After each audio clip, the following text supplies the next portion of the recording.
ঘূৰ্ণীবতাহ ৰেমলৰ প্ৰতি লক্ষ্য ৰাখি আজি আৰু কাইলৈ বন্ধ গুৱাহাটী উত্তৰ গুৱাহাটীৰ ফেৰী সেৱা কামৰূপ জিলা প্ৰশাসনৰ বিশেষ নিৰ্দেশনা পুৱাৰে পৰা ব্ৰহ্মপুত্ৰ দেখা গৈছে প্ৰচণ্ড ঢৌ আমি পুনৰবাৰ জনাইছো ঘূৰ্ণীবতাহ ৰেমলৰ প্ৰতি লক্ষ্য ৰাখি আজি আৰু কাইলৈ বন্ধ গুৱাহাটী উত্তৰ গুৱাহাটীৰ ফেৰী সেৱা কামৰূপ জিলা প্ৰশাসনৰ বিশেষ নিৰ্দেশনা আৰু পুৱাৰে পৰা ব্ৰহ্মপুত্ৰ দেখিবলৈ পোৱা গৈছে প্ৰচণ্ড ঢৌ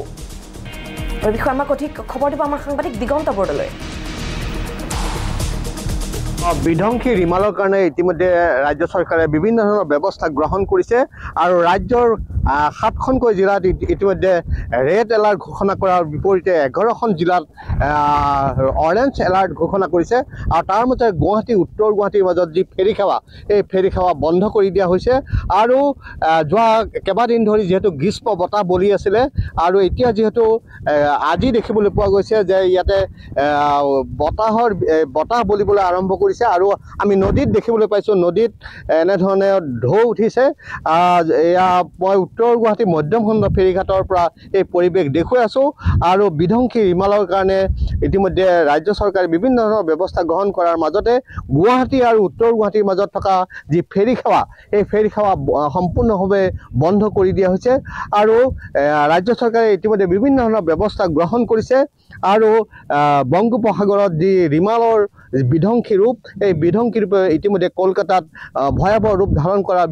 লগতে অসমতো ইয়াৰ প্ৰভাৱ পৰাৰ আশংকা কৰি ৰাজ্য চৰকাৰে ব্যৱস্থা গ্ৰহণ কৰিছে মই দেখুৱাইছোঁ মই যিহেতু উত্তৰ গুৱাহাটী মধ্যমখণ্ড ফেৰীঘাটত আছোঁ আৰু মধ্যমখণ্ড ফেৰীঘাট ইতিমধ্যে বন্ধ কৰি দিয়া হৈছে কেৱল মধ্যমখণ্ড নহয় গুৱাহাটী উত্তৰ গুৱাহাটীৰ মাজত থকা তিনিটাকৈ ফেৰীঘাট